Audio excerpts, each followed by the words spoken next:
You are watching GameStuff TV. Derrière les relations, c'est-à-dire il y a un intérêt. Tout, peu importe la relation. Alors, Monsieur Jackson, est-ce que vous êtes aussi d'accord sur le fait que derrière chaque relation existe ou bien se cache un intérêt? Oui, dans bien des cas, il peut y avoir des intérêts sous-jacents dans une relation. Cela peut varier, que ce soit l'amitié, l'amour ou même des relations professionnelles. Les intérêts peuvent être divers, mais parfois ils jouent un rôle dans la dynamique relationnelle. Quelle est votre perspective sur... Bon, moi, comme je l'avais dit, derrière chaque relation existe un intérêt. Intéressant. Prenons l'exemple d'une amitié de longue date. Est-ce que, selon vous, il y a toujours un intérêt dans cette relation, même si c'est une amitié sincère et durable? Oui, bien sûr. Regardez, si on est toujours amis avec cette personne, moi, je trouve bien que on a vu quelque chose qui nous intéresse, quelque chose qui nous attire chez cette personne-là.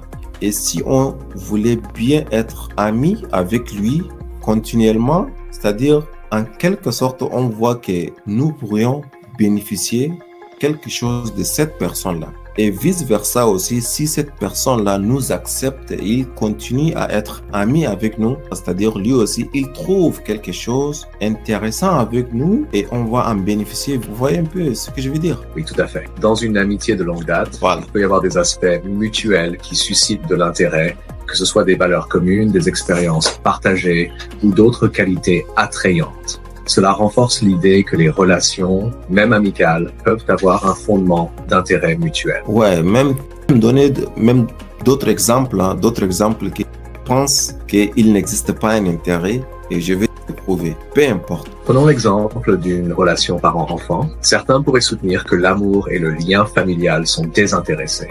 Qu'en pensez-vous de cette relation? Oh my goodness. Bon.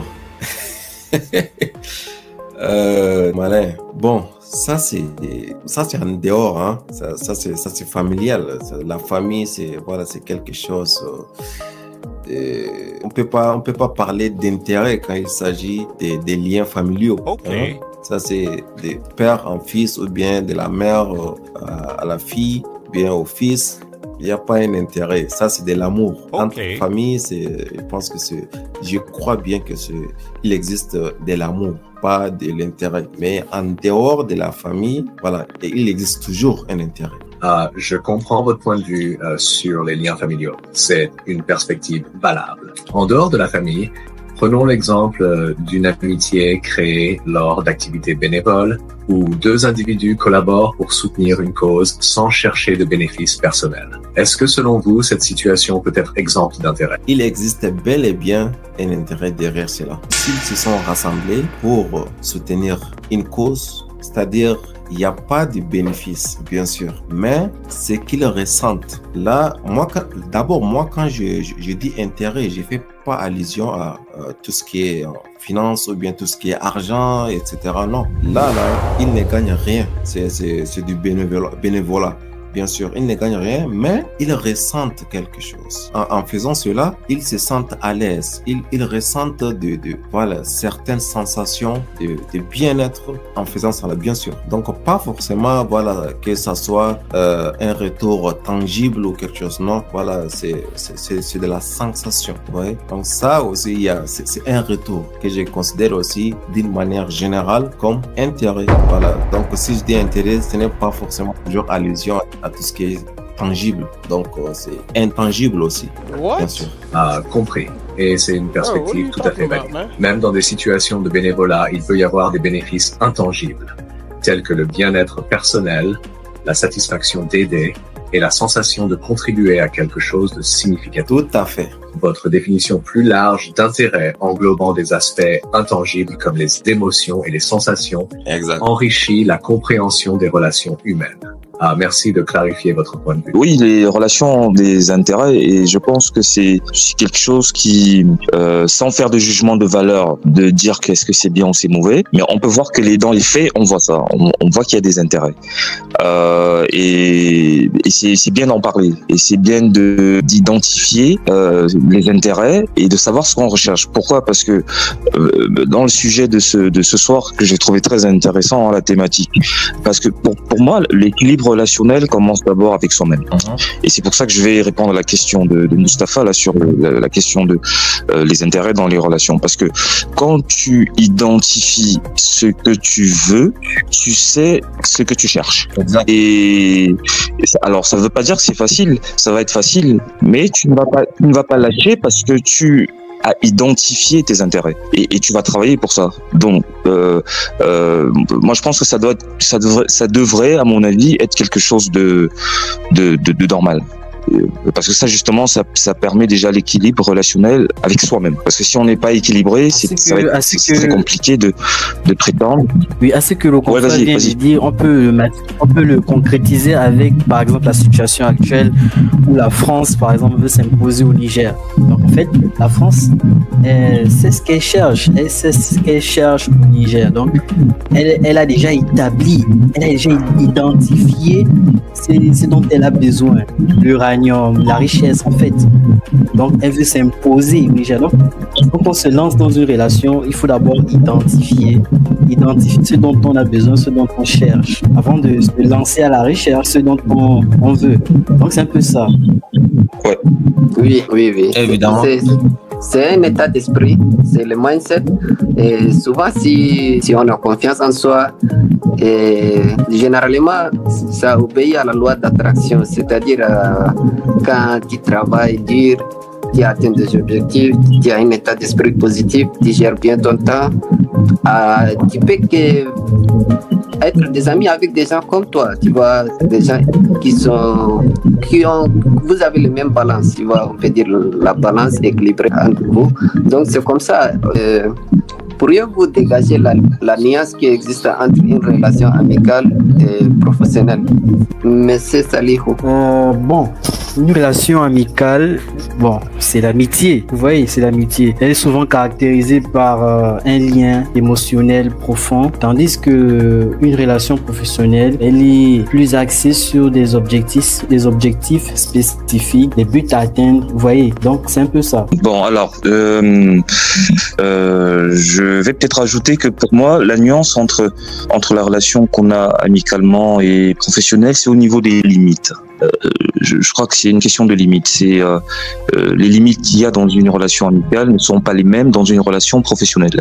Voilà, c'est comme ça que je peux rajouter mon point de vue. C'est au niveau de la question de la limite.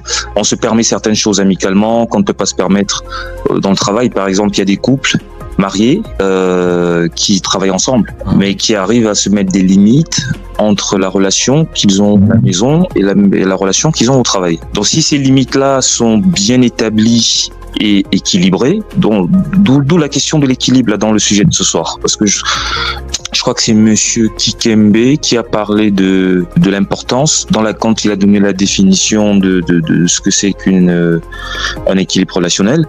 Il a dit que la notion d'équilibre est très importante. Parce que c'est l'équilibre qui justifie le bon ou le mauvais fonctionnement de la relation. Et pour qu'il y ait équilibre, il faut que des limites soient établies. Et que chacun connaisse les limites à ne pas franchir. Et savoir que quand la limite est franchie, le reconnaître et faire le nécessaire pour réparer ce qui a été rompu. Parce que quand on dépasse la limite, ça veut dire que l'engagement et l'accord ont été rompus. Et à ce moment-là, il faut savoir rétablir l'équilibre. Donc moi, au niveau de la nuance entre les deux, pour moi, c'est une question de limites. C'est comment les limites sont établies et comment les limites sont à être respectées.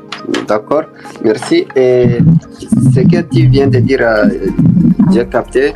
Et souvent, il est difficile d'avoir une relation à la fois amicale et professionnelle, comme vous avez donné exemple à cette couple. Par exemple, ils sont mariés à la maison, ils sont des amoureux, mais quand ils viennent au travail, ils sont professionnels. Donc, je pense que c'est quand même pas facile de gérer ces deux relations à la fois. Et beaucoup de gens n'arrivent pas à gérer dans le monde professionnel parce qu'ils ont tendance quand même à mélanger les deux relations Donc moi je pense que c'est pas facile de gérer les deux à la fois. Mais je sais pas, qu'en pensez-vous? Oui, c'est vrai, mais c'est une question d'organisation. C'est une question d'équilibre, comme on l'a dit, d'où le thème du jour, l'équilibre relationnel. C'est une question d'équilibre, d'organisation. Lorsque vous êtes par exemple mari et femme, vous travaillez ensemble, donc vous avez une relation professionnelle à gérer et une relation amoureuse encore à gérer. Vous voyez, ça c'est un exemple de cas. Vous voyez donc, non seulement vous devez gérer votre relation amoureuse, distinguer et savoir faire le distinguo entre votre état en situation professionnelle ou amoureuse. Vous voyez, donc c'est un peu ça, c'est question d'équilibre, question d'organisation. Il faut vous fixer des limites, des choses à faire et à ne pas faire. Quand vous êtes par exemple en milieu professionnel, vous interdisez de faire des bisous, des embrassades en public pour ne pas susciter de la curiosité ou bien bon, même si on sait que vous êtes marié et femme, bon, quand même un peu de respect, sinon le reste autour de vous ne va pas très vous considérer de manière professionnelle.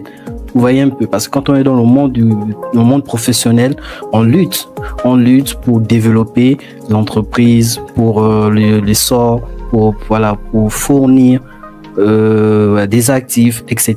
Oui, très bien, très bien.